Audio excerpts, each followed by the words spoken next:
Happy Friday to everybody. I hope everybody's doing great. I have a superstar with me today, the newly credentialed Sterling Bennett of 49er Access. He will be at most of all, if not all of training camp, covering the 49ers. Last time we talked, he's hitched and he's going to be credentialed this year. So a lot has happened since the last time we talked. How you doing, man? I'm doing good. It was quite the afternoon, but yes, the news yesterday getting credentialed for the San Francisco 49ers 2023-2024 season, also being engaged just a Yeah, month ago. It's been yeah. quite the exciting time for myself, but don't tell my fiance this. I might be more excited for the season than actually being engaged to her, but don't tell her that. Do not tell her that. No one's gonna see this. Just a couple hundred, well, maybe 100 people. I don't know. We'll see. So, uh, I've had TED Talks Ball on my channel. We do the Wednesday show, First and Ted. I had Ryan Hensley on yesterday, and then you today. And the first question we started with each of them is, here we go again with quarterback talk. So I'm going to play the video that everybody's probably seen, and then we'll kind of pontificate off of that video. To me, it's more of the same with the 49ers every year. There's some sort of quarterback issue, and 2023, 2024 is no less. There's there's Camp Lance, there's Camp Purdy, there's me who's just Camp I don't care, I just want to win. But this video is not going to do any favors for anybody. So let me play it, and then we can talk after. You got three guys with something to prove behind center. I mean, we got three guys who can play, and there's only one spot, and we have a good team. So I see it as a cool situation. And last year we had some unknown. We believed in Trey, but he hadn't gone out and done it yet. So, right. But we believed in him. We got to see him for a year and a half and what he could do, and he lost that opportunity, which happens in football. And we had another guy come in, very similar to Trey, but less reps and stuff, and Brock got that opportunity. So now we're in this situation, and it's just, I get how everyone wants something set in stone, but it's not set in stone. But I love the options, and I love the experience that Brock got. I love that Trey has gotten some too, and I love the ability that we have in the room. And besides those three, I love our team around them. So let's let it play out, and all I got to do is survive the press conferences. What's your take on all that? Yeah, I think with Kyle Shanahan, he's always been someone who he kind of views quarterbacks, even if he doesn't want to, he kind of views them as how many people view running backs when it comes to, I'll play the hot hand. I don't care who it is. And so I don't think Kyle Shanahan I don't think he has a personal preference as to who plays quarterback for him. I just think he wants it to be somebody that he can work with. Yes, I do think inside the organization, they are expecting Brock Purdy to start because of what he did last year. But I don't think that means they're against Trey Lance or even against Sam Darnold. Now, as fans, we could be and say, I don't want Darnold or I do want Lance or whatever it is. But I think Kyle Shanahan's sitting there saying, look, as long as they can make an intermediate pass and not turn it over, we are going to win at least 10 games this year, and I'm okay with that. I just have the mindset, and I talked to Ryan Hensley. He was totally agreed. This whole, Niners never have a set quarterback, and like every other team that won a Super Bowl, other than maybe the Philadelphia Eagles with Nick Foles, to me, it's not a recipe to win championships. Right. When the biggest hole or the biggest glaring problem is their quarterback situation, and it's been like this since Kaepernick and Alex Smith, pretty much, right? Anytime we've been really good over the last 10, 11 years, 12 years, quarterback has always been unsettled, and it's 2023, 2024. Here we go again, right? And we got people thinking, me and Ted were talking. He's like, yeah, maybe Ryan, was it Ryan? Not Ryan Allen, Brandon Allen. Oh, Brandon Allen, yeah. He's like, maybe Sam Darnold will be traded and Brandon Allen might be the guy. That's like, it's just, to me, it's mind numbing because it's very rare that you have those Baltimore Ravens of the early 2000s or the Philadelphia Eagles of, I think, 2017, where quarterback is not the strongest position on the team, but you have a really good team around you. As of the Kyle Shanahan and John Lynch era, as of how long it's been, it hasn't been enough, even with the really great defense and awesome skill players. So it's cool that we have options, but to me, it's like if you have three, you have none. Right. In that situation, I don't know if you agree. I understand that you're like probably hyped that like, hey, we have all these guys who are able to do stuff, and it's a good Right. problem to have. I don't necessarily think it's the greatest problem to have. It's good Yeah. if somebody gets hurt, but Right. other than that, I don't know. Yeah, I think San Francisco finds themselves in a weird position because with the way the last few seasons have gone, it might give them a little more comfortability knowing they have three players back there that can actually execute the offense successfully. But you look at every team that's won a championship, or at least that is, in the dance every single year, they have a franchise quarterback. Mhm. Again, San Francisco being the outlier in that, where it's like, okay, like they're a really good team with a quarterback who is sometimes really good, sometimes really bad, and sometimes you don't know who it is. Um, I don't think, or I believe Kyle Shanahan and John Lynch get exhausted answering quarterback questions.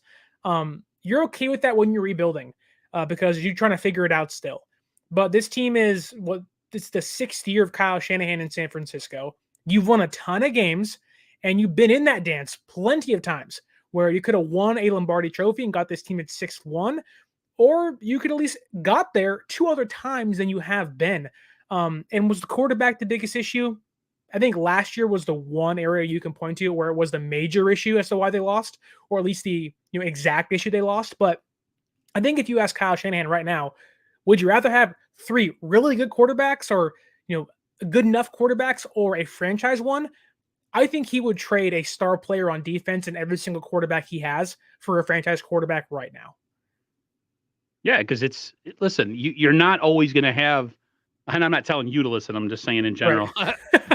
Listen, it's not always going to be this loaded of a team. And Right. if you look at what Mahomes did last year, other than Kelsey, can you really name a receiver on that team? Like that really is, none of them were over 100. I think a lot of them, or any of them, none of them were over 1,000 yards last year. So quarterback does matter. We're essentially, if he wins another ring, Mahomes, we're essentially living in a GOAT era again. We had Tom Brady all those years, and now we're essentially probably going to be, they win it. I mean, if they win another one, he's one of the greatest of all time. 3 Super Well, Bowls. I think we're already there. I Yeah, think two right rings. now, every team is saying we have to beat Mahomes. Not every team is saying we have to beat San Francisco. Not every team is No. saying we have to beat the Eagles. They're saying we have to beat Mahomes. They're not even saying the Chiefs. It's Mahomes. And thankfully they're in the AFC and we're in the NFC. But I think if San Francisco, and the way I view it as is that, let's say Brock Purdy comes into the year and he's healthy and they don't play well and they go to Trey Lance and he's just okay. And it's like, okay, put in Darnold and he's just who he's been the past few years. And they go into next year, and I get it's a long ways away, lock and change, but they go into next year saying we have three guys who aren't the franchise guy, which could very well happen this year, but you hope not. I think that means San Francisco puts balls to the wall. And you talk about trading 3 first-round draft picks. I think they go and find whoever it is, a veteran quarterback who's been playing for 7-10 years. That's been really good for a long time. And that's probably going to be Kirk Cousins, unfortunately, for this team. And I know fans hate that. I don't love that either. But I think if they don't win this year and the three guys they have in the building show little to no success or not who they think they can be, I think at that point, Shanahan says, enough is enough. We have to find somebody that can actually win us a freaking championship. I can only do so much. The defense can only do so much. We have to finally find the guy. No more young, raw rookies. Get me a veteran quarterback who's proven to be a winner over and over and over and over again. Can Kyle deal with that kind of quarterback? Can he put aside his ego? Or is he Well, that's always the got to thing. be the alpha? He's a major alpha male for a little skinny guy Right. like he is. And that's And the like, rumor, right? Where him and Brady got into it before 2020. They sat down, had a meeting, and again, it's a rumor. Is it true? We don't know. But the rumor is they got into it during a meeting, and Shanahan said, "Nope, not happening." Now, is that true? I don't know. But I can see Kyle Shanahan doing that. if Tom Brady comes to you and says, "Hey, I want to run the offense this way," and he's like, "No, this is my offense," I can see Shanahan saying, "Nope, off the list." And that may have happened. I mean, maybe it didn't happen. I have no idea, but Shanahan's ego is going to have to sit down for a little bit if this team wants to win the big one. The thing with the Niners too is they're always good enough to keep a middle of the road quarterback around. They're never, when a team just completely biffs it, right, and they just fall off the earth and are really bad, and you're like, okay, we can make the quarterback move because it's justified. Every year, even with Garoppolo for the most part, they're always right there. So it's like, unless we have a definite upgrade out there, we're stuck again. And I feel like they keep backing themselves into that corner because they have a really good team. I discussed this. I told you off before we started. My brother, and I'm going to show you guys the graph in a second that is on Twitter that's making 49ers fans lose their mind. So I said, Jared, low end of wins with a healthy team, it's 10. This team is at least a 13 win team and either first or second seed, like no doubt in my mind, if they stay healthy. And that's the problem. You're rotating around like this pretty good team who gets up there every year and gives himself a chance. And you got players that are like in love with Jimmy or they're in love with Brock. And it's like, you're stuck. You can't make that move. Where if if the Niners fell off and had a really bad year, who cares what George Kittle says or what guy says about how much he loves it. It wasn't good enough. So we're going to make a change. They tried to do that with Trey and Trey got hurt. And it's funny, if you watch that clip, he's like, well, Trey had his opportunity. I was just like, oh man, pretty cut and dry. Sounds like he's pretty much, done because he had his chance, but I don't know, man. We got 2 months before the season starts, or a little under 2 months. So let's get through training camp. Listen, I'll tell you right now, if tomorrow we found out that Brock Purdy was going to be the starter this year, I'm totally fine with it. But I love to see Trey get a shot and make up for his draft status and shut a lot of people up and kill a lot of doubters. Absolutely. But the statement that was made, I forget what radio station. I think I forgot who it was. He works for ESPN. He does the film breakdowns every Sunday. He said the Niners are in a win now mode. They're not in a rebuild mode. So essentially, you got to go with the quarterback that you think gives you the best chance. And that quarterback is Brock Purdy right now, right? Because he gave you enough of a sample size that it's hard to just say, no, we're going to go back to Trey with a lot of unknowns. So that's the thing go ahead. But that right there, that's why it's so confusing as to why they drafted Trey Lance. And I'm not saying that he can't be good. I'm not saying that in a year or so, or if he didn't get hurt, he wouldn't be amazing. But he's right. Whoever that was, I don't know who it was, but this team has been in a win now mode since 2019. And you can argue 2019 may have been, we're surprised we're this good right now. And that's fine. But at that moment, you going that far, being 10 minutes away from immortality, and you losing, you instantly put yourself in a win now mindset.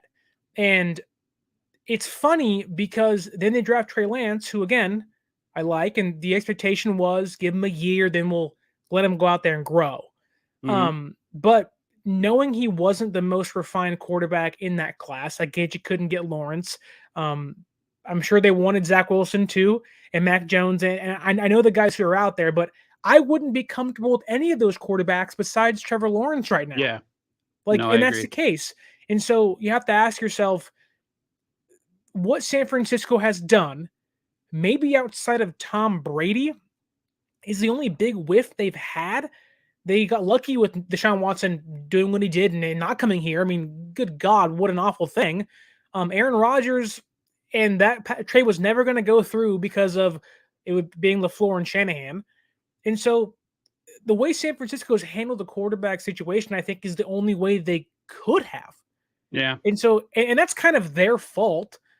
But in other areas, it's like, okay, like you did the right thing. You won a lot of games and you fell short because of X, Y, and Z.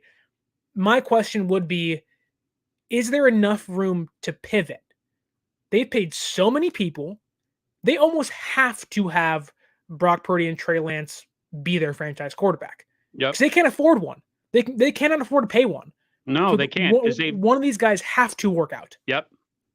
They've almost built their team where a quarterback is almost the least important position. At least money wise, yeah. Money wise, because you're so loaded everywhere else with Bosa Exactly. and Warner, Trent Kittle Williams, and Chris Debo, McCaffrey Kittle, and now you have Ayuk coming up on a payday soon, and it's a good problem to have talent though, because we right. let's admit it, bro. Like there was some lean years after the Harbaugh years. We sucked. We had no talent. Well, so when people are like, everyone left. yeah. So like, I'm not going to complain that we're, right. If you look at our team, we might not get the 99 rating on Madden, and a lot of people are upset about that. I'm kind of indifferent. We got a pretty damn good roster. There's not really a ton of excuses. Even a middling quarterback, like a Brad Johnson back in the day, could come on this team and win 13 games. There's just no doubt in my mind. Right, and that's the thing is like, okay, as a Niner fan, no one's complaining about being good and winning 10 games a year and being in the NFC Championship game. But what's annoying about it is the fact that this team is so good every single year. Yep. And they get to the end and you're like, oh my goodness, it's a team of destiny. Like even in 2019, when that 10-minute, go by, even on the last drive, there was hope that we've done it over and over and over again all year long. Like we can still do this. Even in 2021, it's happening again. But this team is so good they can still pull this out. And it's not from a lack of faith or talent. It just seems like that when the going gets tough, everything goes wrong for San Francisco when it matters most. Yep. And that doesn't always come down to quarterback play. Jaquiski Tart, Kyle Williams, like there's a lot of history and non-quarterback players making mistakes. And does it equal a win? I don't know. But if there's one defining position that you go, oh, I'm not sure about that, it has been quarterback since 2020. And this team has been to 2 NFC championship games since then. And so, again, no one's complaining about winning and having a great roster, but you have to ask yourself, would you trade a Debo in theory? Would you trade a Debo or an Ayuk or a Kittle for a franchise quarterback and go, we'll piece it together later? I think everybody would. And I hate saying that because I love all those players, but I think everybody would. Now, like Kurt says, having a cheap young quarterback is the alternate to beating a Mahomes and a Joe Burrow, which I agree. Yeah, the way this roster is constructed, banking on those young guys to hit. Like those guys have to hit. If they don't, they're screwed and they're right back in the exact same position they have been the past 3 seasons. I guess it's a good problem to have that we're up there every year. I just would like to win it. I don't want to be part of I said to Ryan Hensley yesterday, so I don't want to be part of some 30 for 30 documentary about the team who was good enough to not win it or something. Like, because greatest teams who never win. the 49ers under Kyle Shanahan, that would suck. All right, so I'm gonna put up this graphic real quick. I don't know how to do it the other way, like all the other pros do it. So for any of you who are on Twitter and like to see dumb stuff put up on there to make you cringe, I don't really get angry. I look at stuff and I'm like, man, there's just like a lot of dumb people out there. Again, here's a graphic. I don't know who the guy is. I'm not gonna, and it's good because I don't want to give him any credit. This was a Seattle. I don't know if it was a content creator, a Twitter guy, like a journalist. I don't know who he is. This was his graphic about in one of the tweets that was out there is he thinks that the Seattle's going to win the West, and this, that, and the other. And this is the graph that they put up for the win-loss of the NFC West this season. Look where the 49ers are. Really? 6.5 wins this year. If that isn't a graph based on a homer, right. This isn't a national guy making a hypothetical guess. This has to be a Seattle person. Well, because my question would be, who is Faro Analytics? Like, what is that? He probably created it this morning and put it up on Twitter. Sorry. Let me go back to my overlay. The fact that he has a team that was in the NFC Championship game that brought back 90% of its roster, and its biggest loss was a right tackle who by all means was fine, but that's their biggest loss this year.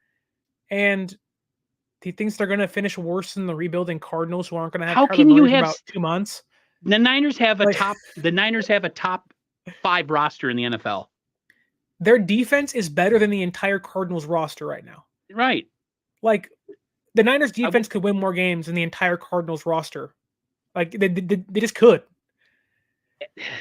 See that when I see stuff like that, like some people get really mad on Twitter and they Right. they really get upset and they get themselves banned or blocked because they just get, they swearing and stuff. But like, I don't really, when I see stuff like that, it's almost, is this guy trolling?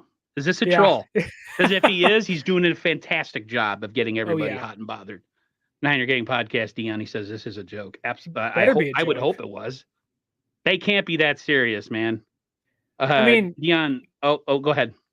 I will say this: the fact that they have the Rams at 9 wins, With what I talent? wouldn't doubt that. That's fine. Okay. Yeah, their they coach, could Cooper Kupp and Stafford alone could get you 9 wins, maybe. right. Hopefully. If Stafford's Yeah. healthy, that's Aaron Donald's still there. It's a bad defense, but he's still there. They can win 9 games, sure. Seattle winning 10, okay. They have an improved defense on paper. Is Jamal Adams an edge rusher still, or is he actually going to play safety, which is what he's paid as? Can Tariq Woolen have another good year? I think he might take a step back because look at what San Francisco did to him in the playoffs. They went at him nonstop. Like they went at their number 1 corner nonstop. Now they improved. I get it. They had a great draft, a really, really, really good draft. But it doesn't always equate to wins. Still got to perform. And, you still have Geno Smith as your quarterback too. Right. And the fact that the media, and Geno's a great person, he's a fine quarterback. But the fact that even the media as a whole is saying, Niners have so many questions at quarterback. Can Geno Smith be who he was last year? That running game was bad down the stretch. He was bad down the stretch too. He wasn't very good. It's like, so why doesn't Seattle get those questions too? And I get it. The media loves Geno, comeback player of the year, good guy, all around good guy, been through it in his career. I could argue Geno Smith is a equally big question to every quarterback on the Niners this year. And no one's talking about it. No one is. Let's the last couple streams we've took in quarterback to the almost a half an hour mark, and we're pretty close, 23 minutes. We'll make it. We'll get a little more positive. Let's talk about the Nick Bosa contract. Let's do it. What's your thought? I'm thinking first day, second day of camp. He probably doesn't. You don't see him out there until pads come on.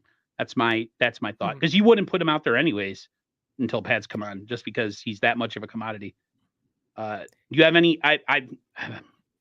You are covering the Niners this year. By the way, everybody, I want to let you know, Sterling Bennett got credentialed to cover the Niners this year, so he knows his shit. I got lucky. I like the day I asked you to come on, I saw your Twitter story, and I'm like, oh, look at me. I really hit the home run on this one, but no. You're the first one since, so. Freaking awesome. But no, it's freaking awesome. That's like a dream. That'd be a dream for me. But so what's your thought on the Bosa contract? Numbers wise, when do you think it gets done? Whatever. I think he's going to become the second highest paid defensive player of all time behind Aaron Donald. I would not be surprised if they worked in kind of how the Eagles did with Jalen Hurts to lower that initial cap value, where he has 3 bonuses in his contract. Or they just add void years and say, look, we'll restructure you later. He's going to be back here. I would assume 5 years, 5 years, like 120 million, whatever it is, money wise, to get him just under Aaron Donald. But I think when it comes to the optics, I think they would want him out there day one, when the fans can be out there on Wednesday next week. He'll probably practice with no pads on, but he gets a lot of off days and rest days in between. And the way they are kind of ordering training camp this year is 3 days of practice, 1 day off. I would not be surprised if it's 2 days on, 2 days off for Nick Bosa. Yeah. I think that's going to be the case for a lot of their stars, Trent Williams. But I think when that gets done, I think they want it to happen, Monday, Tuesday. And I would not be surprised if it happens. But in Nick Bosa's case, and if you go back and watch his press conference when he was with the media during OTAs and minicamp, I forgot who it was. It may have been Eric Branch. They asked him earlier in the season, you said you didn't care about being paid, the highest paid defensive player in football. does that still stand? And he was like, I'll get paid what I'm worth, and they'll figure it out. Nick Bosa knows what he's worth, and that's being the highest paid defensive player probably of all time. Now, will he get that? I think the way San Francisco will structure it, I think might give him that title, but per year it won't be as high as Donald. And I think that's what they should do. His AAPY, whatever it is, average per year.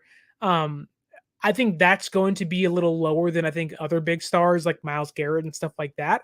But he's going to get so freaking paid. It's going to be so much money. And it should happen week 1, but I would not be surprised if it lingered into week 2 of training camp. He deserves it. And you can say what you want about his injury history. And, I know Grant, I love Grant Cohn. We all like to get on guys that are hurt all the time. It's just funny. Yeah. Not really, but he's all the difference on the Niners. I mean, they think about down the stretch last year. Who else stands out to you as a pass rusher on that 49ers defense last year other than Bosa? Nobody. Maybe Charles Omenihu, but he's gone. Yeah, and this is another topic that I have. Maybe we'll just kind of connect them because it's Bosa we're talking about. Like, having Bosa is so important, but like, I'm still really kind of, and the last time I had you on, we were talking about, will the Niners make a move to get somebody opposite of Bosa? Nothing's happened. Does it happen during the season? Is it happening camp? Is it going to be like Tyshawn Gibson where he comes in late and it's, everybody keeps talking about Yannick Ngakoue and everyone's like, we don't know why he's not signed. I would assume it's because he wants too much money. Yeah. And the Niners are not going to give a guy a massive contract when they just paid Nick Bosa. I love, like, Bosa's so important in this defense. It's not even funny. Yeah. Him and Hargrave are really the 2 big stars on that defensive line. I would love to have one more guy. You got Drake Jackson, you have Clelin Ferrell, you have Austin Bryant. Beal, I don't think is going to touch the field this year. I think he's a massive project. It might have been you, or I forgot who else might have told me, like, I forgot who I had on. They were like calmed. And I listened to, I think it was Locked On 49ers with Crocker and Peacock. They were like, everybody needs to pump the brakes on Beal. Like, he's really raw and didn't have a ton of production in college. So, like, we all see tape of stuff on the draft and we're like, oh yeah, this guy's going to be the next Alden Smith or this or that. And it's like, that's one highlight, guys. Like, there's so many other reps. So, let's, we'll jump from that. Like, are you of the mindset that you thought maybe they would make a move on somebody? You still think they might? I don't think they will. Do I think they should? Probably, but that will be, they'll wait until once they see Drake Jackson and Farrell and Bryant with pads on. Right. It's hard to tell what you have when you really can't test it. Like, when it comes to Beal, he seems more like someone, like, from his perspective, his goal this year is to, find your role, find the thing you're really good at and perfect it early. To like, it's special teams or something. Right. Or even, just be the most aggressive speed rusher you can be, because this team doesn't have that right now. Right. But the likelihood that happens is not much. But I think San Francisco wants to give Drake Jackson every single opportunity they can. I don't think they are afraid of giving a young rookie second-year guy an opportunity. Trey Lance being one, Dante Pettis got his and then went back in the doghouse. Brandon Ayuk was asked to be a major player in this offense in 2020 as receiver number 2. And so they are not afraid. Even Hufanga, year 2, be our starting strong safety. They're not afraid to take a risk and letting a veteran player go and hoping a young guy pans out. Being in that room with Drake Jackson, seeing how Trent Williams talks about him and how, other players, Nick Bosa, talk about, he's built like an all-pro player. That gets me excited. That makes me go, okay, like, there's something here. But I don't think San Francisco wants to touch their cap space unless, one, someone gets hurt, or if it's to pay Nick Bosa. They want to carry over as much cap as they can. I think David Lombardi's been on this pretty hard for a long time. Carry over all that money you can, because if you do, you have more cap space next year, and they're already against the cap for the next 2 seasons. So if they can carry over some cap next year, they can pay, or hopefully pay, guys like Ayuk and Armstead and other guys like that. So I think they're going to stand pat and just hope this thing works itself out. And if not, you have Hargrave, who can make other guys better around him and get double teams. And Armstead can hopefully have more than 1 sack this year and also take up double teams. And you have Bosa, who is reigning defensive player of the year. You got 3 guys you have to pay attention to. that fourth guy is going to get his, and they're hoping that feels like the plan this year for them with that number 2 edge spot. I think with me, because I always, when I think of pass rush, I think of edge guys. I don't think of interior. I Right. know how good, even though Madden doesn't have him rated high, Hargrave, which I think is horse doo-doo. I think he'll make an impact, especially if he's playing right next to Nick. To me, and I don't know how contracts work, but the Niners essentially really couldn't go crazy and pay an age anyways, because they're going into a situation. They essentially have to replace not only their right tackle, but they might need to replace their left tackle down the right, because let's be honest, not a lot of people have a lot of confidence in Brunskill. At least I don't. And then Trent Williams, I don't know how much more tread is left on those tires. I mean, he was asked at the end of last season. He's a big man. There's a lot of moving parts. When he's done at the end of the year, he hurts really bad. I feel like this might be his swan song, to be honest with you. And I don't know how that contract's going to work if he decides to leave, if they're on the hook for anything. But I feel like the Niners have to save as much money as they can if they ever, I don't know how I would assume they go first round next year and draft the tackle. I don't know how you feel about that, but you almost can't spend the money on another edge guy. You have to hope that in-house guys step it up. But when I look at that roster and I'm just like, man, there's one thing that just stands out like sore thumb. It's that opposite edge. There's not a guy. It's like last year. It was just a bunch of dudes. It was just a rotation of guys that didn't really do much. Right. And even last year, I think you can argue the guys, the dudes they had in the building to play edge number 2 across from Bosa, were at least more proven. And again, like Kurt points out, you're right. They do have a first round pick next year. They got a bunch of comp picks headed their way. Like they have, next year is the year where they can go, okay, the Trey Lance pick is kind of run its course on our draft stock. We can now do some things. With that being said, I don't think this is going to be Trent Williams last year. You don't think so? Again, this could just be the optics. This could just be, a common courtesy on his part to help San Francisco with their money and cap going forward. But I believe he opted into the next 3 years of his contract. That's what I heard. Yeah. So which would take him to what, like 37, 38 years old? Yeah, I think so. Now, again, he can retire anytime he wants to, but again, and that could just be to kind of put that on paper and they can maneuver when they get there. But I don't think this is Trent Williams last year. And again, he was asked in the press conference during minicamp and OTAs that, last year you said at the end of the year, I'm tired, I'm worn out. I have to go think about some things. And they talked to him again. He was like, no, I'm fine. After how the way the season ended, I took about a month and a half off, and my mind was like, I crave football once again. Now, if they do the exact same thing they did last year, this year, maybe that changes his mind. Who knows? But my bigger concern is, while yes, there's secondary depth issues, while yes, there is edge 2 issues, my biggest concern kind of incorporates right tackle. But do you know any single depth offensive lineman on this team? I know one. Well, I know all of them, but I know one that sticks out. Nick that makes me go, wow. Nick Sakiel, Feliciano. I know a couple more. I just can't think of their names. Right. But that's my point. Like, none of them are proven outside of Feliciano. Feliciano's a pretty decent player. He's played it. He's done pretty well in the NFL himself, but still. Right. So he'll be your backup guard and center, hopefully. And you hope Nick Zakelj can be your backup center.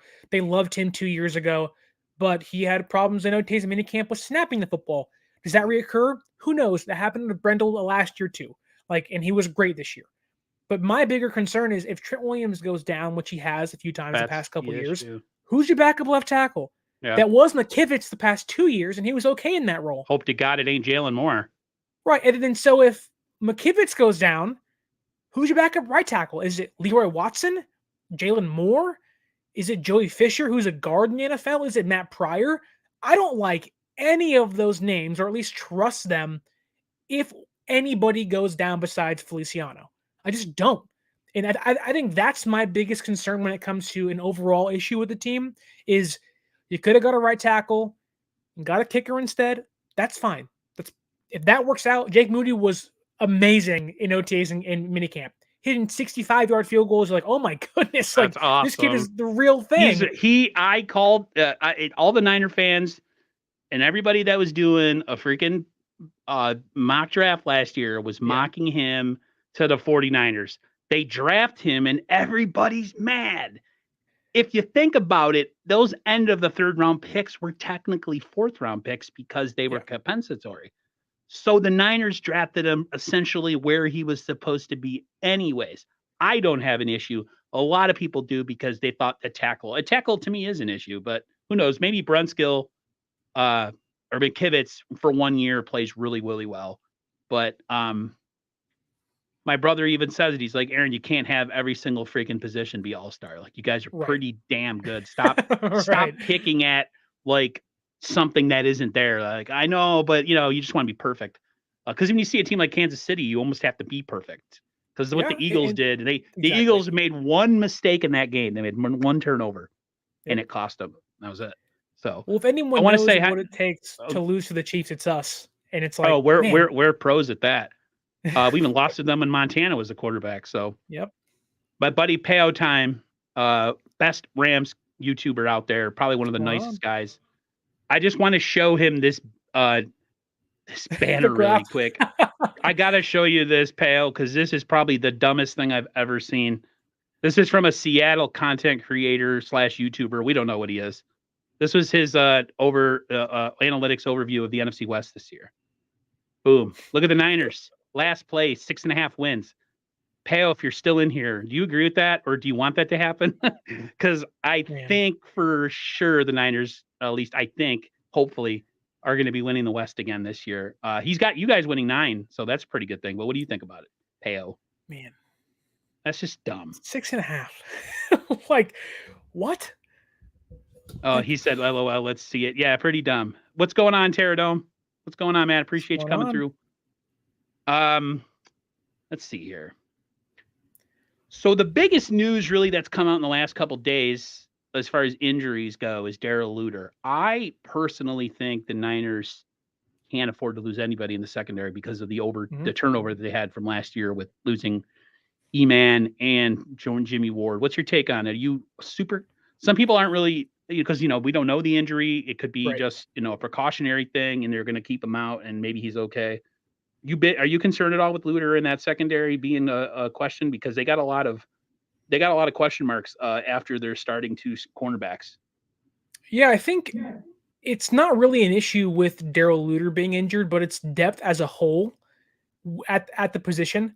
We know their 3 starters are locked in. You have Mooney Ward, you have Isaiah Oliver, and then you have Lenore. After that, it's a whole lot of rookies, young guys, and unproven guys who are trying to fight their way back up. I like Samuel Womack. He started last year for this team early and got benched, but he found a role on special teams and was really good there. Then there's Ambry Thomas, who was unplayable last year. Yeah, he was pretty bad. You do wonder if maybe Steve Wilks likes him a lot or can kind of reignite the fire under his butt and can get him back on the field, and you hope so. Because even if Ambry Thomas is who he was in 2021 as your 4th cornerback, you're living pretty good. But then after that, it's Luter, and you have guys like Deshaun Jameson, who I do like, had a really good last couple of days of minicamp and OTAs, was feisty, physical. I think we have Hertzfield, right, from the Carolina Panthers that's coming over, safety / slot guy. Yeah. But again, while Wilks may have familiarity with him, I don't think his upside is a starting caliber player. And even in the safety position, you got 3 guys are going to make the team in Brown, Hufanga, and Gibson. And Taylor Hawkins is taking snaps over Miles Hartsfield in OTs and practice. Now, again, does that mean much? Not really. They're just trying things out and trying to get the base defense down. But when you look at, who are the obvious X out players cuts? Most of them are guys like Hartsfield, and you could even put Ambry Thomas out there if guys like Avery Young and Deshaun Jameson aren't good enough in training camp. So this secondary depth, while maybe the top is top 10 or top 12 in the NFL, the depth is atrocious, and they're going to rely on young players who are unproven if somebody else goes down. Has it worked in the past? Yes. Ambry Thomas 2 years ago Lenore last year. Like they've proven in that short time period to be good enough to get you there. My question would be, can you really rely on every year your starting cornerback to go down and a young player to step up? No. Right. Some guy's going to falter, and if it happens this year, I have little faith that it can actually pan out again. Yeah, I'm really hopeful that Luter, just be based on the draft talk about him, how I think he's a smaller guy. Is it him? Man, I was so confused. I was listening to Lockdown 49ers, and I kind of listen to them as they're kind of like they're the official podcast, right, of the 49ers, because that's what they call themselves. I forgot who they were talking. I know they were, they talked about Womack, and his issue was run fits last year. He had that's one of the things. If you're a cornerback on the 49ers and you don't play well against the run, or you're not aggressive against the run, you're on the bench. Yep. You got to play against the run. That's just how it works. Just like if you're a receiver on the 49ers or a tight end and you don't block, right, probably not going to see the field. So I want to say what's up to David McNiner, my new co-host on Monday. We have a new show called Niners Coast to Coast. Pale made a good point that I talked about earlier with you offline and on here. He says the Seahawks and the Rams have young rosters that can get better as the season goes on, but I think Niners are at least a 10-win team as a floor, like I told my brother before I got on, and 13 win as a ceiling. Yeah, that's exactly where I'm at too. That's why when I look at that graphic, I'm just like, it's a Seahawk fan that made it. There's no doubt in my mind. That is not a national, but even the national guys that like to talk about the 49ers and maybe not give them the credit. That's just, even they are like, the Niners are somewhat of the team to beat. And Peo did say in his previous comment, the Niners can't afford to start slow. 100% agree. 100% agree. There's no way. If they start slow this year, someone needs to get fired. They won't get fired, but no. They could start slow. Pittsburgh, Los Angeles, then the Giants on Thursday night at home. It's a tough beginning to their year. 49er Minus says Luter isn't a small guy. He's built like a physical corner. Yeah, he had a lot of. The talk about him coming out was pretty positive. But he has really good ball skills. Which is never bad. I want to ask you about the Steve Wilks effect on this defense. Do you think the Niners? Do you think as fans we see anything different? Because the Niners have always been basically cover 3, right? They play a lot of off coverage. He seems to be more of an aggressive. I think that's what I've heard, that he's more aggressive, maybe some man-to-man stuff, and that they might blitz more. Mm-hmm. Do you think the Niners defense takes on a different identity this year, or do we see similar concepts with a little bit more aggression or man-to-man mixed in? Like, to me, I feel like this guy is trying to get a head coaching job again. He's really going to kind of want to put his stamp on stuff out there. I think they're going to look very different, but that's just me. Yeah, I think when Wilks walked into the room for his first press conference, or second press conference with us, and I sat there, and when he walked across the stage, you just kind of got this overwhelming feeling that, like, this guy's a head coach. He should not be here. He should be a head coach somewhere. And well, yes, I think that's his ultimate goal, is to coach and be a head coach no matter where it is. I think for this defense, the one difference, or at least, thing that would stick out that could be different, would be they are going to blitz a lot. There's a reason Isaiah Oliver's here. Carolina likes this aggressive style of defense. Kind of like, Shanahan is very aggressive offensively, not pushing the ball down the field a lot, but he will eat you alive if you give him any open space, whether it's running or passing. He goes for the kill a lot in that certain area of the game. I think Wilks is very similar to that, but on the defensive side, if he finds a quarterback that's not looking your way, go get him. If he wants to bring pressure a certain area, he will trust his secondary to make up the difference and cover guys longer, to give a 6-man rush against an opposing quarterback or an opposing offensive line. He wants aggressive tackling. He wants you to take someone's heads off, but also wants you to get that ball back. And I think this defense fits that style of scheme. They're really good against the run. And they have a lot of players. Like Jair Brown is a very Steve Wilks pick. Yep. A lot of playmaking skills, kind of a slower safety, but someone that plays really fast. Could he struggle early? Sure. But is he going to make big plays? Yes. I think that's what they're okay with. They have a defense that can give up big plays and still survive. And I think they're okay with giving up big-ish style of plays, but also if they can get you the ball back 1 to 2 more times during a Right. game, that's a nightmare scenario for the opposition. I think that's what Steve Wilkes going to bring to this team. I mean, if you looked at like even defenses back in the day, like, the buddy ball defenses, they blitzed all the time. Those defenses were always susceptible to huge plays because they would Right. essentially, they'd have zero coverage. They would man to man and they'd blitz everybody else. Like it happens. But also those defenses cause a lot of turnovers and a lot of offensive confusion. So I mean, it's part of that. Just like a team that likes to throw the ball around, there's a good chance if you throw the ball 60 times a game, you're going to probably have an interception somewhere in there because Right. it's a lot of balls in the air. So it'd be interesting. A lot of people say that he was brought in because he wasn't going to change a lot of the main core defense. Like, if you bring in a guy like Fangio, you're going 3-4. That's just what you're doing. Yeah. You're running the old, 49ers of the late 80s, with Mike Walter, Charles Haley, Matt Millen, and I forget the other linebacker. But like essentially you have a huge nose, a couple of, mid-size ends, and you got a bunch of linebackers. That's not the 49ers. They're not built like that. They have a lot of off-ball, smaller guys who essentially can't take on the run. It's the defensive line's ability to kind of clog up that, and then you just kind of pick off the remnants of what's left. So I hate blitzing. I rather be a team that doesn't blitz, but at the same time, sometimes I get frustrated with the Niners when they let teams just march down the field and dink and dunk on them. I'm like, God damn it. Like, make a move, do something. So how much time you got, man? I don't want to overtake your time here. You got me as long as you want. Sweet. He's like, don't go 2 hours though. Let's talk. I asked this on all my streams this week. Well, the ones that I hosted. Who is your running back 2 this year? I know the consensus, if he's healthy, is Elijah Mitchell, of course. I mean, he's really, really good, but he's really, really hurt all the time. Yeah. Hasn't played a full season in his first 2 seasons. What did he play? 5 games last year? Wasn't enough. Not enough. And then he didn't go out of bounds, hurt himself again, and then that was it. I just get worried because Christian McCaffrey is known to have injury issues.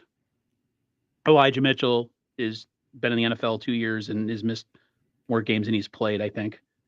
And then you got Ty Davis Price, and then there's a whole lot of unknown. I'm very worried about, and this happens every year, and then all of a sudden we find like an undrafted guy who was working at Sunoco, and he becomes like the Niners' best player.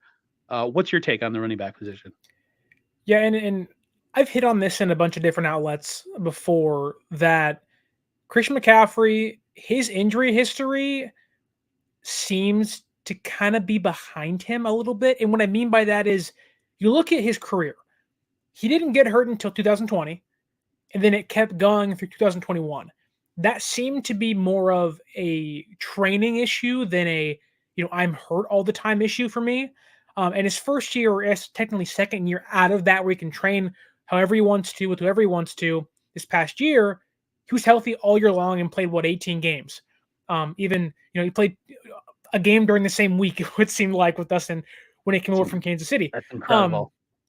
But running back number 2 is intriguing because, well, I do think Christian McCaffrey's injury history is behind him per se. It can still happen again to anybody.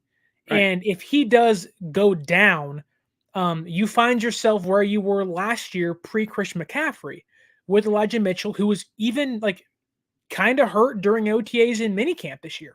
Yeah. And it made me say, like, what is going on? Like, you can't even make contact with anybody. How is he hurt already? And if he's hurt non-contact, that's more concerning. Now, could that be an ankle sprain? Sure. Can you get over that? Yes. He's going to be there at training camp, but if you can't trust him to be healthy, then you look at Jordan Mason and Ty Davis Price, and you look at guys like Ronald A. Watt and LeBourne, the undrafted free agents. Like, my hope would be Mason becomes that bruising closer that even George Kittle has called him. Trent Williams said he deserves a bigger role in the offense. When you're all-pro left tackle who's going to be a Hall of Famer saying this guy deserves to play more, that tells you he's probably going to play more. And so, but behind them, let's say Mitchell goes down and McCaffrey goes down.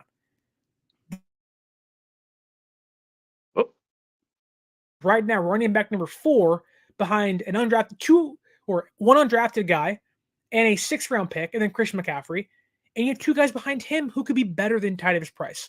I'm not comfortable with anybody but CMC and Mason. And even Mason, who I like a lot, who I think should be this team's running back number 2 this year. I think he's put himself in a position where he could be good, but also he could be not great. Like, there's no proven commodity behind Christian McCaffrey, and it really sucks for what this team wants to do. So if you had to ask me, put me against the wall and say pick somebody, I would say Mitchell's running back number 2, but I'm a lot more comfortable with Mason being there. And even someone like LeBourne, who I don't want to say this comparison and go, this is who he's going to be, but he runs a little bit like Frank Gore. And what I mean by that is he just never wants to go down. Like, he is always moving, hips are moving, legs are moving. He's, using his hands to keep himself up. He just never wants to go down and fight through every single yard. And Shanahan will see that and go, that's my guy. And I think he might be a sleeper to make this team over Ty Davis Price when cuts come around. I think somebody put a shirtless picture of him on Twitter, and the guy is absolutely ripped. I don't know. I don't ask me. I don't, and nobody in the chat asked me why I saw a shirtless picture of one of the Niners running backs. It was just on my timeline. I don't know if somebody thought it was funny, but yeah. Pale Mr. Canadian Rams fan says, question for Aaron and Sterling in chat. Who is your current 49ers favorite player? I'll let you go first. I think I would say Nick Bosa. I have his jersey in my closet right now. I'd probably say Nick Bosa. Favorite Niner player right now? There's so many. I do love Dre Greenlaw, though. Dre Greenlaw's pretty awesome. I'm a big Bosa guy, but if I had to pick one person who just screams 49ers, it's Fred Warner. Yeah. Kind of my guy. Yep. Mm-hmm. I want to say Christian McCaffrey because he's just so damn good, but yeah. and he needs to be here another year at least. And then maybe because I was thinking of getting a jersey from him, but I didn't know if he was going to change his number because I know he was 23 last year. And so, thanks for taking your question. No doubt, man. You're like one of the nicest guys. He was in my hometown and I didn't get a chance to meet him. Two guys that I've seen on YouTube. They're like, hey, we're in Rochester, New York. Where are you? And I'm like, I can't do it. I feel really bad. So anytime he's in here, I got to make sure I talk to him. 49er Minded says his favorite player is Tabor Pepper, the long snapper. I want to have him on one of these days. He seemed like he'd be an interesting guest. I saw East Coast Red and Gold podcast. They had on Spencer Burford on. Yeah. What a really nice guy for such a physical, freaking demanding position. You might need to change that about him. He seems too nice. I need, when I see players, I want people to be pissed off. We had this discussion about the whole jersey swapping at the end of games and how the new players nowadays are so willing to just be chummy. They lose a championship game and they're all high five in midfield. I hate that. My nephew's younger than me. He's about 28. And even he hates that. He's like, why are they so friendly with each other? You just went to war against these people. So I do miss, even in the NBA, I do miss the player on player rivalries. I think that's what makes Patrick Beverley a little attractive to me when it comes to the way he plays. He hates Chris Paul. He just hates certain players. And I'm not saying, go out there and do anything crazy to somebody, but I do miss when a defensive player is like, I am going to kill you and I do not like you. Or a quarterback who's, I'm going to put 5 touchdowns against you and you're just going to take it. And we're not buddy. We're not friends. Right. And we're just going to go out there and kick your freaking butt. And like Niners and Raiders, I know the rivalry got a little too far with the fans and stuff, but man, bring that back.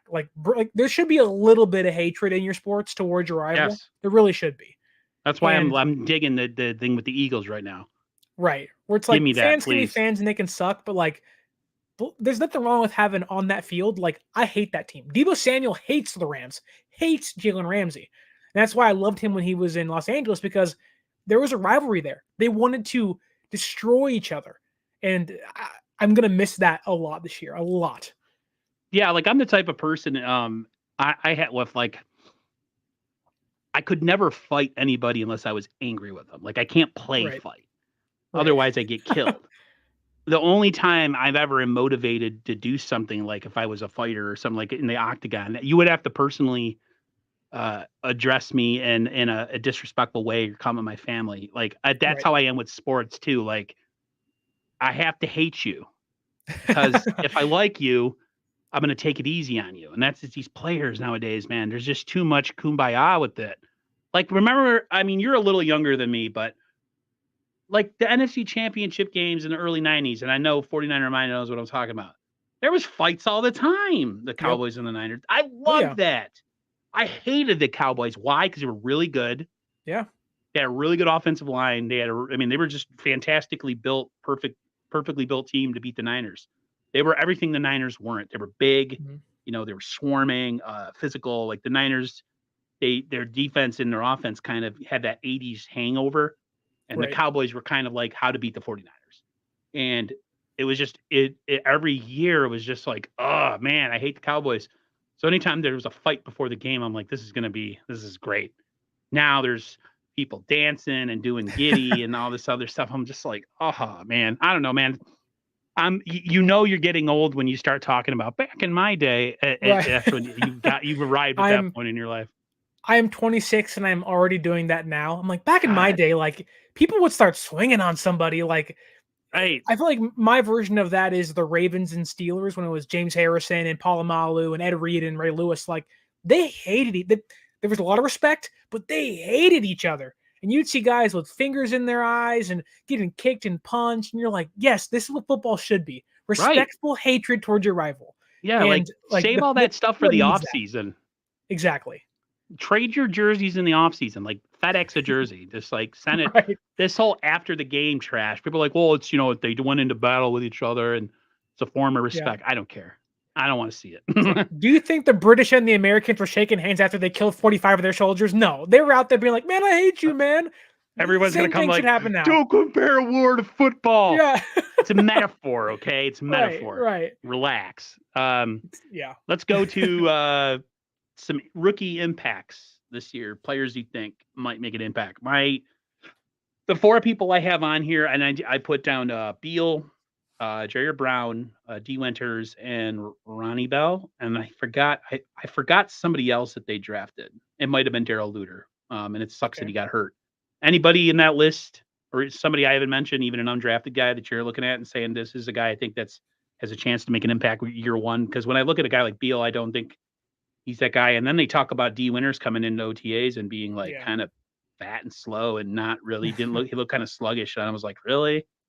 For him supposed to be the heir apparent to Dre Greenlaw, that didn't sit well with me. So what's your take? I think the rookie that's going to have the biggest impact is going to be Jake Moody. He's probably going to play the most out of everybody. Hell yeah. But Jair Brown's probably going to get the most snaps. I think Jake Moody will have the biggest impact. He will be on the field in more important plays per se. But I think Jair Brown makes a lot of sense. You hope he's your starting safety.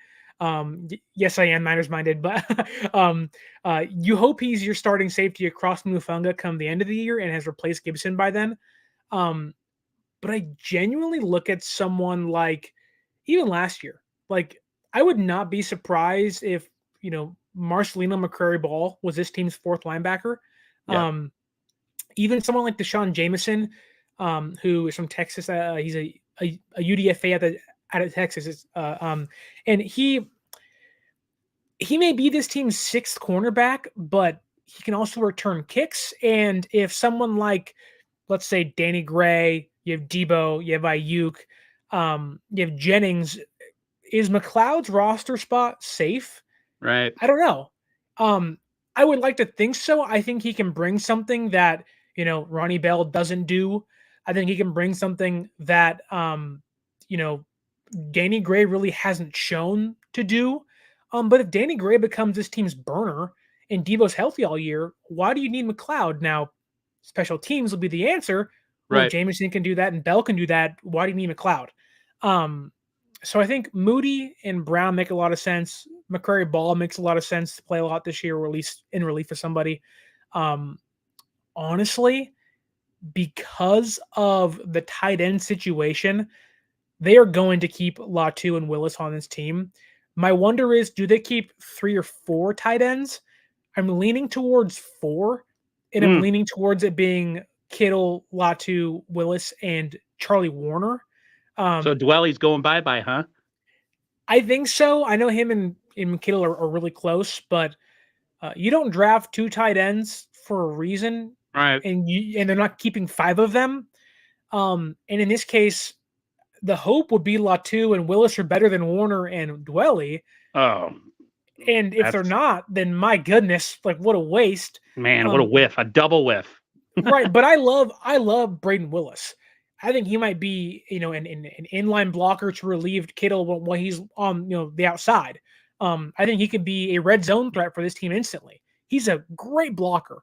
My only concern would be how fast do these guys learn the offense and defense?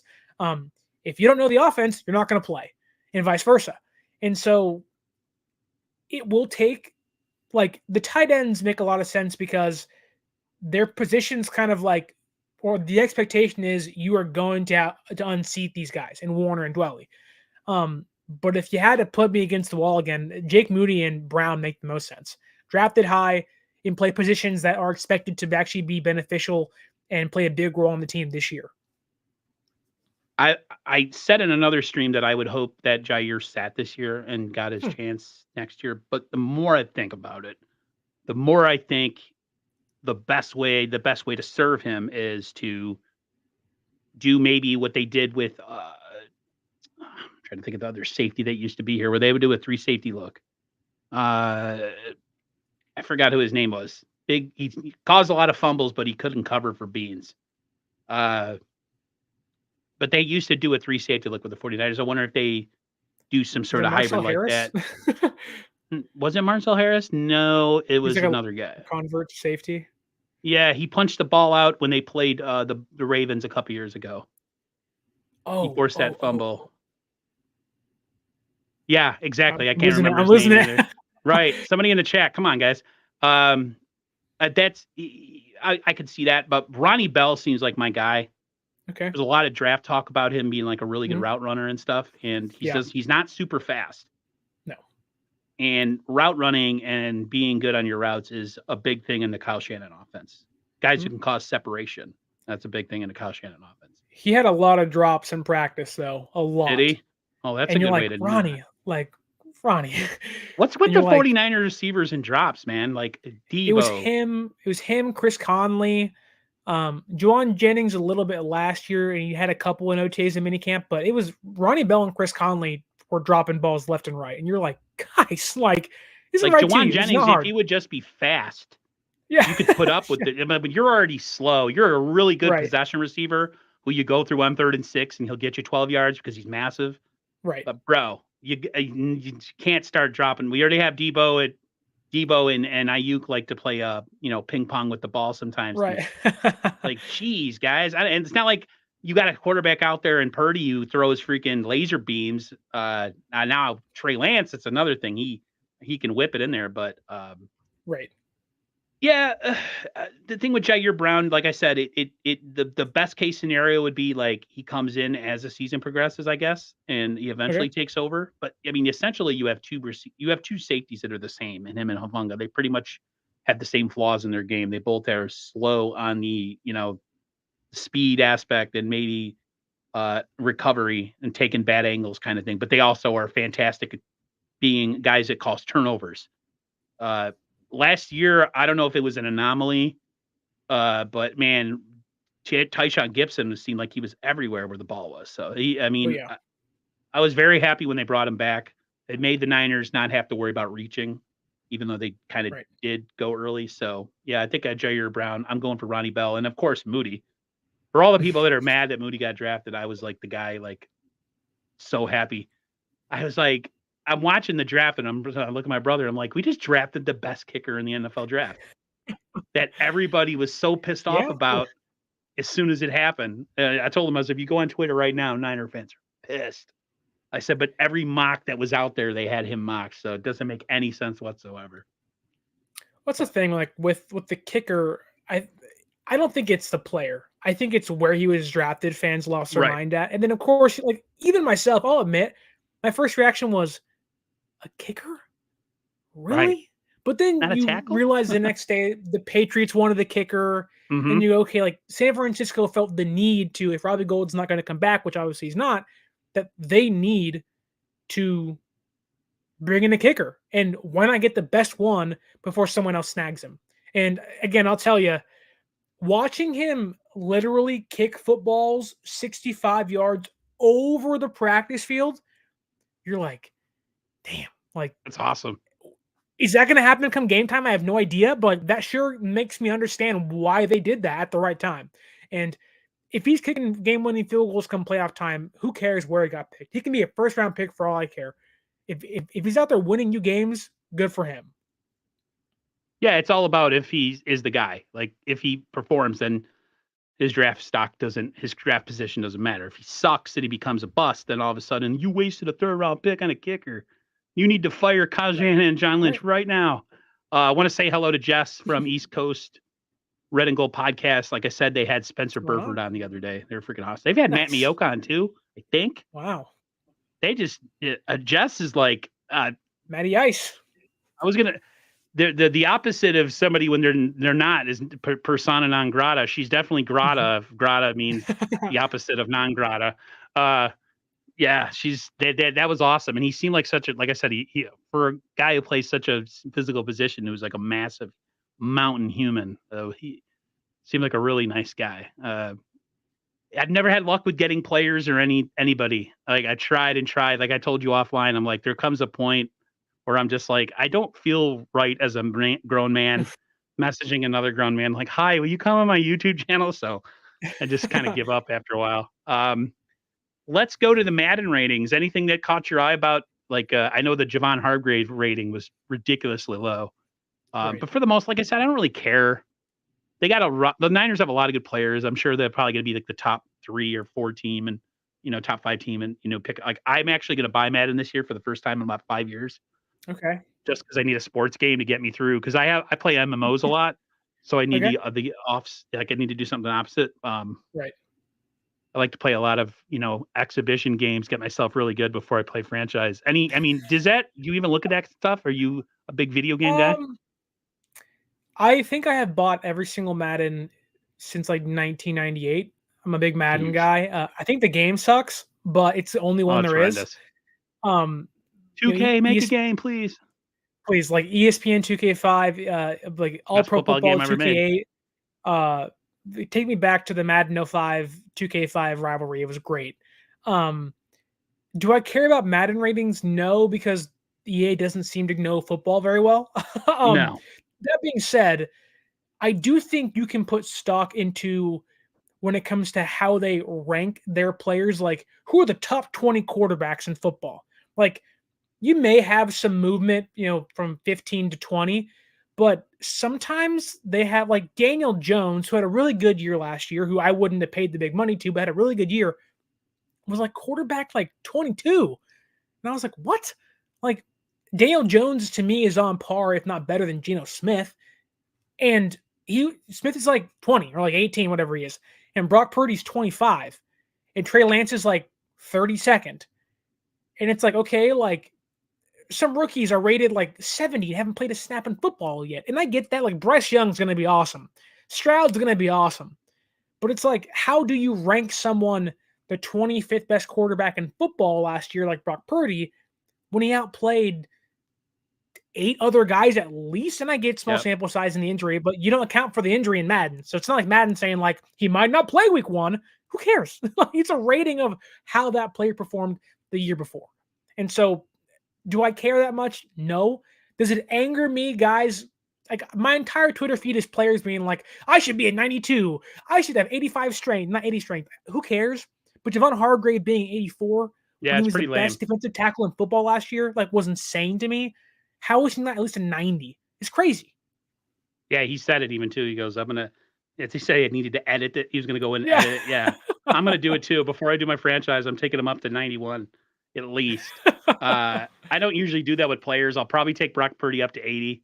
But other than that, my buddy Charles, he's one of my gaming buddies. He knows He's not even a football fan, but he knows I hate the Kansas City Chiefs. He just asked me which quarterback is better, the 49ers or the Chiefs. Geez, I wonder who's won 2 Super Bowls in the last however many years. So who's the Chiefs' backup quarterback? Is it Chet Henne still? I don't know. Does it really matter? No, because it's if they have to go to their backup quarterback, they're not winning anything anyway. So that's the thing is they have every time he's played, they beat Jacksonville. Henne played. No, I mean like a Super Bowl. Like they won't win this. Well, then again, I'm wrong. Somebody made a comment earlier about how the 49ers are essentially with Kyle Shanahan are the Eagles when they had when they couldn't win the big one and until he came to Kansas City, Andy Reid couldn't win. I a very fair comparison. Kyle Shanahan's not a bad coach. No. The Niners are not a bad team. They're just that quarterback away. That's the big overarching discussion that all 49er fans, Trey Lance, Brock Purdy in the middle, like I'm in the middle. I just want to win. Right. The quarterback has always been the position of angst because every team who wins a Super Bowl, other than a couple here and there in the last 20 some odd years, they've all had an elite quarterback. Unless, I mean, I don't know if you can call Peyton Manning's little brother Eli an elite quarterback or a Hall of Famer, but he did win 2 Super Bowls. So I mean, it is what it is. He beat the GOAT twice. It's like he beat the GOAT twice. That's hot, man. Think about that. Tom Brady would have been 9-0 at Super Bowls. Well, even then, he beat. I mean, the record may not say so, but I think he beat the greatest team of all time in the biggest game of the year with like a minute and a half left. Like the David Tyree catch was on replay in my house for months. Plaxico burst. I had the jersey. I was like, oh my goodness, this is amazing. But I do think people tend to, and I don't blame them at all. I totally understand it. I do think people tend to blame the quarterback when everything goes wrong, but when everything goes right, don't always give them the praise they deserve. Yeah. Like in that Super Bowl against the Chiefs, Mike Person was awful at right guard. Awful. Got blown up by Chris Jones so many times. Garoppolo didn't play great. I get that. You have a bad right guard in front of one of, if not the best defensive tackles in football. It's not going to play well. Tarts dropped interception. Like that somehow goes back to the quarterback. And it doesn't mean the quarterback doesn't have faults. It doesn't mean that Jalen Hurts didn't have a fault in a game against the Chiefs last year or whoever you want to pick. Tom Brady could have hit Randy Moss against the Giants for a 75-yard touchdown pass and he underthrew him. It happens. And again, no one's comparing Tom Brady to anyone on San Francisco, but it's like it takes everything to go right for you to win a championship. And for San Francisco, it feels like everything's gone wrong for them when they get there. And personally, as a fan, I'm just sitting there saying, when is it our turn? Like, how many bad things do we have to endure of being right? Like, I'd rather be a Browns fan and just suck forever than be right there so close so many times. Just give me one. You give me one Lombardi trophy in my lifetime, I'm good. I'm tired of losing all of them. Just give me one. Right. Like, I remember the 95 Super Bowl. I was a freshman in high school. But damn it, that was a long time ago. And it doesn't matter. My nephew's he's a Niners fan. He's always like, he is just like you. It's just like, what's going to go wrong? I'm waiting. He's always like, me and him are super negative when we watch games and people are like, are you even Niners fans? Because we've seen it all, you know? So, I guess the last thing I'll talk to you about, and then we'll get out of here, is training camp. Anything you're looking specifically for? Players to watch that Sterling has got his eye on, or are you just a sponge for information and you're looking at everything? Well, it's probably a little bit of both. I do want to see how Javon Kinlaw looks this year. I know Niner fans and their relationship with him is not great. Yeah, but Javon Kinlaw to me is in a position where he's in the exact same boat as a rookie, where you have to come in like a Beal Jr. or Jair Brown or Ronnie Bell. They're trying to find their role while they progress and etch out that one little spot on the roster that can find them playing time while they progress. For Javon Kinlaw, you no longer have to be a all-pro replacing DeForest Buckner defensive tackle. They found that in Armstead, and they found that in Javon Hargrave. All they need you to do is find and play your role, whether it's an amazing run stopper and replace DJ Jones, or it's being an amazing, amazing on passing downs. Just find your role and be productive finally on this team. On the other end, I think when it comes to quarterbacks, obviously Trey Lance, Brock Purdy, and Sam Darnold. For Trey Lance specifically, Yeah. ended OTAs and training and minicamp really well. I thought he had 2 really strong practices to end his time there before they took a long break. I want to see him come out a little desperate. This could be his last chance to be anything on this team and this franchise. I want to see him play like that. Play like your NFL career depends on every single snap you take. Be angry. Come out angry. Exactly. Because he's the you don't have to be professional. perfect, but you have to be near perfect. And to Yeah. sway Kyle Shanahan's mind, sometimes that's really hard. But when it comes to quarterbacks, it's really fast, it seems like. And I do think, while it'll take a lot of time and a lot of, an elongated time of really good play, while they like Brock Purdy a lot, if he's not healthy come week 1, make Kyle Shanahan feel comfortable with you playing quarterback. The last thing you want to do, and I do think that Sam Darnold has the edge over Trey Lance in this one area, he could make Kyle Shanahan feel comfortable with him pretty quickly, whereas Trey Lance may have to earn that a little more. And I think Trey can do it. I believe in Trey Lance. I want him to succeed on this team if he does play. But I want to see him come out there, balls to the wall, being, okay, like, look, this could be my last chance here, and I'm going to show them that it's not going to be. Because I want to see him play. You trade 3 first-round draft picks, and we haven't really got to see him play. There's intrigue there. There's a desire to go, what do we have in you?